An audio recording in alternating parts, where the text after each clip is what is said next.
नहीं ना, अब अल्लाह को शुक्र अदा करती हूँ, मुझे अल्लाह पाक ने इतना कुछ दिया है तो मुझे तो नहीं चाहिए।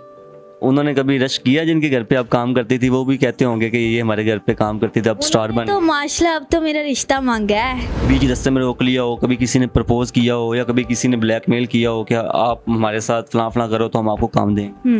मैं कहती हूँ मुझे जितने भी काम लोगों ने बोला ना, मैंने अभी तक सही काम किए। मुझे कोई बोलता भी था ना ये काम करने से पहले लोग ऐसे टच करते हैं ये वो, तो मैं वो काम ही नहीं पकड़ती, चाहे वो 10,000 का हो, 20,000 का हो, 30,000 का हो, वो मैं पकड़ती नहीं। नहीं नशा नहीं करते, बस मारते, जुल्म करना बच्चों पे, ये वो ऐसे किसी के। जिन्नी तवाज़ुन ठीक है उनका?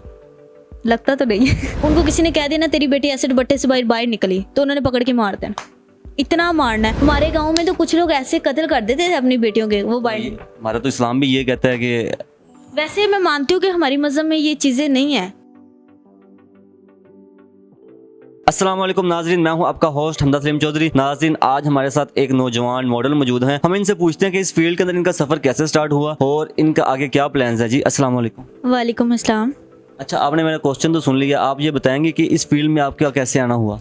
इस फील्ड में ना मैं कहती हूँ जैसे मैं आई हूँ ना, बहुत मुश्किल से मैं आई हूँ। मतलब मैं ना गांव में रहती थी, लाहौर में नहीं रहती थी मैं, इसलिए मैं भावन नगर से हूँ। तो पापा ने बचपन में ना छोड़ दिया था। जब वो छोड़ के गए ना तो हम लाहौर में आ गए थे। मतलब लाहौर में इधर रहते थे लेकिन यहाँ से छोड़ के ना गाँव चले गए थे। तो दूसरी शादी उन्होंने कर ली है। तो यहाँ पे ना मैं किसी के घर ना अपनी मम्मा के साथ कुकिंग करती थी। तो कुकिंग वगैरह उनके साथ करने जाती थी। कोई भी काम करोगे कोई छोटा बड़ा नहीं हो जाता, ठीक है। कुकिंग वगैरह करती थी। वहाँ पे ना मुझे किसी ने बोला कि प्रैंक होते हैं। मैंने कहा प्रैंक क्या होते हैं? तो मैंने फर्स्ट प्रैंक किया था खान अली का, ठीक है। प्रैंक किया, एक प्रैंक किया, फिर 2 किए, ऐसे ना आस्ता आस्ता मैं इस फील्ड में आई। फिर लोगों ने मुझे कहा आपकी लुक अच्छी है, आप नीलो मुनीर जैसा तिल है ये आपके, ये वो, तो आप ना शूट किया करो। मैंने एक शूट किया, फिर मुझे इंस्टाग्राम पे मैंने लगाया, टिकटॉक पे तो माशाल्लाह मेरे अभी 1 लाख फॉलोवर होने वाले और मतलब 60 लाख लाइक है। आस्ता आस्ता ना मैं शूट में इतने कर चुकी कि आज मेरे साथ खुद लोग ना इंस्टाग्राम पे राब्ता करते हैं कि आप ये हमारा ब्राइडल शूट करें। आपका जो सफ़र है वो प्रैंक्स की वीडियो से स्टार्ट हुआ और आज आप ब्राइडल शूट्स की तरफ चली गई। ये कितने अरसे में सर आपने ये सफ़र तय किया? पहले मैंने 1-2 मंथ ना मतलब ऐसे प्रैंक किए, बीच में ही प्रैंक किया। फिर एक मुझे शूट की ऑफर आई तो मैंने शूट किया। फिर मुझे ना एक ड्रामे की ऑफर आई थी, मैंने कुबरा खान और मयूसिद के साथ ड्रामा शूट किया। मैंने 3 सॉन्ग शूट भी किए हैं, 3 गाने भी आपने शूट किए हैं। तो आप महीने का कितना कमा लेती हैं? कम से कम भी ना 7-8 लाख इजीली। अच्छा, ये कितने टाइम के अंदर आपने ये सारा सफ़र स्टार्ट किया? एक टाइम था आप लोगों के घर में जाके कुकिंग करती थी और आज आप वेल सेटल्ड हो गई हैं इस फील्ड में आने के बाद। महीने का मैंने कुकिंग भी की, चाहे कुकिंग भी की, जैसा भी किया। मुझे इस चीज़ पे बड़ा फक्र है कि मैंने हक हलाल की तो खाई ना। तो आज मुझे इतना मैंने सब्र किया तो अल्लाह पाक ने मुझे इतना दिया कि आज मैं अपने पाँव पे खड़ी होकर अपनी मम्मा को, सारी चीज़ों को, सारे घर भर को मैं देखती हूँ कि मेरे पास इतना पैसा है कि अल्लाह को शुक्र है मुझे कमी नहीं है पैसे की। जब आप कुकिंग करती थी तब आप कितना कमाती थी? तब तो महीने का होता है 4-5 हज़ार, मतलब महीने का। 4-5 हज़ार से आप डायरेक्ट लाख में कन्वर्ट हुई हैं। हाँ, अब लाखों में हूँ, लेकिन पहले किसी के घर कुकिंग करती थी तो 3 से 4 हज़ार महीने का मिलता था। जब आप कुकिंग करती थी उस टाइम जो आपकी ज़िंदगी के अंदर जो चीज़ें चल रही थी वो और जो अभी चल रही हैं, क्या डिफरेंस है? डिफरेंट यही है कि पहले तो मैं बिल्कुल भी कुछ भी नहीं थी ना। पहले तो बहुत लोग बातें करते थे इस फील्ड में आना आसान काम नहीं है, आपको पता है लोगों का तो काम है बोलना। लेकिन आज वही लोग कहते हैं हमारे से देख पिक्चर और वीडियो बना लो।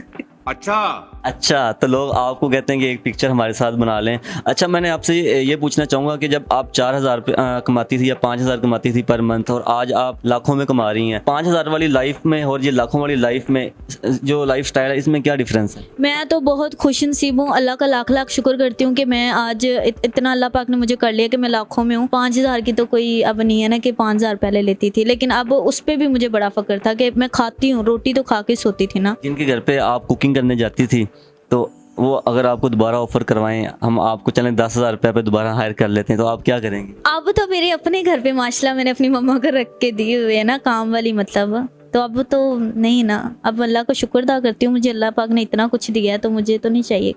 उन्होंने कभी रश किया जिनके घर पे आप काम करती थी, वो भी कहते होंगे कि ये हमारे घर पे काम करती थी, अब स्टार बन? तो माशाल्लाह अब तो मेरा रिश्ता मांगा है। अच्छा, उन्होंने अपने काम वाली का रिश्ता मांग लिया? हाँ, तो उन्होंने कहा है कि काम वाली हो चाहे जैसा भी हो, लेकिन देखो ना अल्लाह पाक ने तुम्हें इतना कर दिया कि आज तुम खुद किसी को मुंह लगाती नहीं, ये नहीं करती वो। लेकिन ऐसा कुछ भी नहीं है, मेरे में बिल्कुल भी एटीट्यूड नहीं है। लेकिन आज तो उन्होंने मुझे खुद रिश्ते की ऑफर की हुई है ना, तो मैं शादी नहीं अभी करना चाहती। मेरी यही ख्वाहिश है कि मैं अभी टिकटॉक पे फेमस हो जाऊँ और अपनी माँ बाप के लिए ना कुछ करूँ, मतलब अपनी माँ के लिए इतना कुछ करूँ कि अल्लाह ना करे कभी मेरी डेथ भी हो जाए ना तो वो बैठ के खाएं।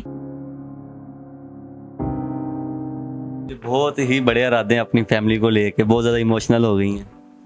मैं चाहती हूँ कि इतना मैं पैसा कमा लूँ कि मेरी मम्मा कभी भी सैड ना हो, कभी भी कुछ ना हो, कि उनकी बेटी इतना उनके लिए कर गई। मैं चाहती हूँ मैं घर ले लूँ, एक्टर बन जाऊँ, मॉडल तो मैं बन ही गई हूँ, तो बस इस तरह मैं कहती हूँ शूट वगैरह किया करूँ। आपसे मैं एक और पूछना चाहूँगा कि इस फील्ड के अंदर कभी किसी ने आपको ऑफर दी हो? बहुत सी मॉडल्स को ऑफर्स मिलती हैं, आप समझ तो गई होंगी नाइट्स वगैरह की, आपको कभी ऑफर्स मिली हो या कभी किसी ने आपको बीच रास्ते में रोक लिया हो, कभी किसी ने प्रपोज किया हो या कभी किसी ने ब्लैकमेल किया हो कि आप हमारे साथ फलां फलां करो तो हम आपको काम देंगे? मैं कहती हूँ मुझे जितने भी काम लोगों ने बोला ना, मैंने अभी तक सही काम किए। मुझे कोई बोलता भी था ना ये काम करने से पहले लोग ऐसे टच करते हैं ये वो, तो मैं वो काम ही नहीं पकड़ती, चाहे वो 10,000 का हो, 20,000 का हो, 30,000 का हो, वो मैं पकड़ती नहीं, क्योंकि सबसे पहले ना इंसान की इज्जत होती है, और अगर आपके पास इज्जत ही नहीं है तो फिर पैसे को क्या करते हैं? पैसा तो कंजरों के पास भी होता है ना।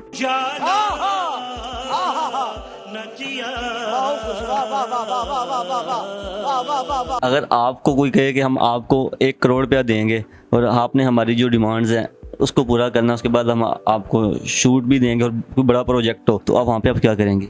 मुझे अल्लाह की तरफ से इतना मिलता है, मैं कहती हूँ मुझे 1 करोड़ क्या, मुझे कोई 2 करोड़ भी बोले कि तुम ये कर लो तो मैं घर नाम लगवा दूँ। जैसे आजकल फील्ड के लोग हैं, बहुत लोग शार है, तो मैं चाहती हूँ कि मुझे सबसे पहले अपनी इज्जत और अपनी माँ की है, जिसने मुझे पाल पोस के इतना बड़ा किया, जिसकी वजह से मैं लोगों के घरों में कुकिंग करती हूँ और आज मैं शूट करती हूँ। तो 1-2 लाख को मैं सब लड़कियों को कहती हूँ कि पैसा इंसान की लाइफ में अहमियत नहीं रखता, लेकिन आजकल लड़कियां पैसे पे ज़्यादा मर रही।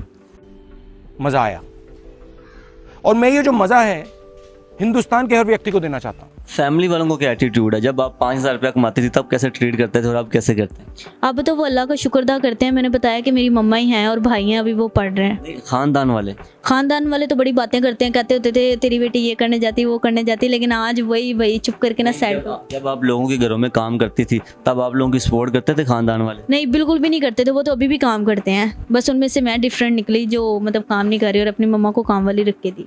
अच्छा, और आपके खानदान वाले आप लोगों को मुंह नहीं लगाते होंगे और अब वो कहते होंगे भाई आयशा की बात ही क्या है? हाँ, अब तो उनको पता है ना कि कमा रही है ये वो, अब तो वो इस बात पे हैरान है कि यार हम खुद लोगों के घर में काम करते और इसने अपनी माँ को काम वाली रख के दी। अच्छा, तो उसके बाद मैं आपसे ये पूछना चाहूँगा कि जो आपके बाबा हैं कभी उन्होंने आपसे कांटेक्ट नहीं किया? नहीं, वो कभी कॉल नहीं करते, वो बस करते हैं वापस आ जाओ, लेकिन जितने मतलब वो जुल्म वगैरह करते थे, मारते थे मम्मा पे ये वो, तो वो तो पॉसिबल ही नहीं ना कि कभी वापस जाएंगे। आप नहीं चाहती कि आप अपने बाबा के साथ रहें? बाबा के साथ अब रहे ना, बाबा ठीक हो जाए तो मैं कहती हूँ हम चले जाएं, लेकिन वो ठीक नहीं होते, वो बस मारते ये वो, कहते पढ़ना नहीं बच्चों को भी ये वो, मतलब इतने जुल्म करते थे, खर्चा भी नहीं देते थे। तो फिर आपको पता है मुझे मजबूरी इस फील्ड में आना पड़ा, नहीं तो मुझे तो ये फील्ड बिल्कुल भी पसंद नहीं है। बस आपके बाबा नशा वगैरह करते हैं? नहीं, नशा नहीं करते, बस मारते, जुल्म करना बच्चों पे ये वो, ऐसे किसी के। ज़हनी तवाज़ुन ठीक है उनका? लगता तो नहीं है। बड़ा हरामी हो बेटा। आपके बाबा का ज़हनी तवाज़ुन ठीक नहीं है? नहीं, वो किसी के कहने पे ये सब कुछ करते हैं या खुद से करते हैं? नहीं, मतलब आपस में दादो वगैरह चाचू वगैरह कह देते थे कि आज तेरी बेटी, मतलब वो उनको किसी ने कह दिया ना तेरी बेटी ऐसे दुपट्टे से बाहर निकली, तो उन्होंने पकड़ के मार देना, इतना मारना है। हमारे गांव में तो कुछ लोग ऐसे कत्ल कर देते थे अपनी बेटियों के, वो बाहर। हमारा तो इस्लाम भी ये कहता है कि, वैसे मैं मानती हूँ कि हमारी मजहब में ये चीजें नहीं है, औरत को तो एक दुपट्टा उतारने की भी इजाजत नहीं है, गैर अजनबी को किसी को दिखाना ये वो चीजें नहीं है। मैं भी पहले ऐसी थी, लेकिन मेरी मजबूरी है इस फील्ड में आना। मेरी मम्मा को तो मैं नहीं कह सकती, अभी कुछ दिन पहले उनको अटैक हुआ है, तो अभी भाई हैं वो पढ़ रहे हैं, तो मेरे सर पे कोई बड़ा नहीं है ना, तो सबसे बड़ी मैं हूँ, फिर मैंने चीजों को देखना।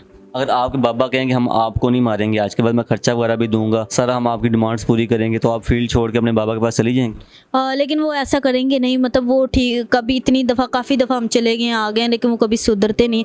कौन है ये लोग, कहाँ से आते हैं? अगर वो ऐसा करें तो मैं तो 1 सेकंड लगाऊं फील्ड छोड़ने के लिए। अगर कोई व्यूवर्स के अंदर से जो आपका पर मंथ का खर्चा है वो आप लोगों को पे करे और आपको कोई आप सुकून से घर में बैठें और आप अपनी स्टडी वगैरह करें या आप अपनी शादी वगैरह करें, तो फिर आप बैठ जाएंगी? हाँ, मैं बिल्कुल बैठ जाऊंगी, और शादियों की तो मुझे बहुत ज़्यादा ऑफरें आती हैं।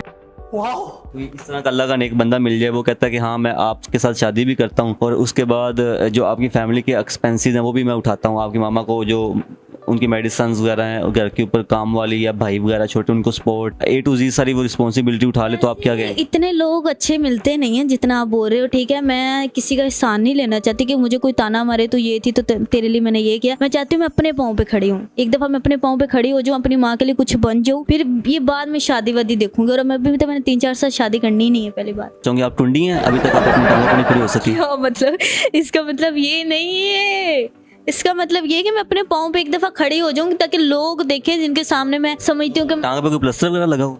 हाँ, हुआ प्लास्टर। मैं चाह रही हूँ कि मैं अपने पाँव पे खड़ी हो जाऊँ, मैं कुछ बन सकूँ, मेरे कहने का मतलब ये। अल्लाह, इंटरव्यू के बाद आपको पूरा मौका दिया जाएगा, आप अपने पाँव पे खड़ी हो जाइएगा। हाँ मैं हो सकती हूँ पाँव पे खड़ी, ऐसे भी क्या। और किस तरह का पाँव पे खड़े होना है आपने? ओ, मैं कुछ बन के पैसा कमाना चाहती हूँ, मतलब अपने किसी का सहारा नहीं महीने लेना। का 7 लाख रुपया कमा रही है और क्या कमाना है आपने? अरे घर बार तो ले लूँ, अपनी माँ के लिए कुछ बन जाऊँ, ये तो पहले भी मैंने यही बोला था ना कि एक दिन मेरी डेथ होती है कि ताकि वो बैठ के घर खाएं। बाहर उनको आउटिंग पे जाना पड़े, वहाँ पे बैठ के खा लिया फिर? मैं घर की बात कर रही हूँ। मतलब जो आपने कमाया उस पैसे को घर पे बैठ के खाएं और बाहर बैठ के ना खाएं। हाँ ऐसी, बाहर आउटिंग वगैरह पे जाना हो फिर वो क्या करेंगे? तो वो बाहर खा लें, बाहर से मतलब कुछ खा लें, किसी के घर पे काम करके, ये मैं चाह रही हूँ कि ना खाएं। तो जी नाज़रीन, जैसा कि आपने इनकी सारी स्टोरी सुनी, बहुत ही दर्दनाक इनकी स्टोरी है और इनकी लाइफ में इन्होंने बहुत ज़्यादा स्ट्रगल की है। हालात के मारे इंसान को क्या क्या करना पड़ता है। हाँ, और जो लाइफ के अंदर जो मुश्किल होता है ना, उसके बाद आसानी ज़रूर होती है। जैसे रात के बाद दिन होता है, इसी तरह जब भी आप कोशिश करते हैं तो आप लोगों को अल्लाह ताला की जो ज़ात है वो कोई ना कोई डायरेक्शन ज़रूर दे देती है और आप अपनी लाइफ में कामयाब ज़रूर हो जाते हैं। तो अपने मेज़बान को इजाज़त दें। अल्लाह हाफिज़।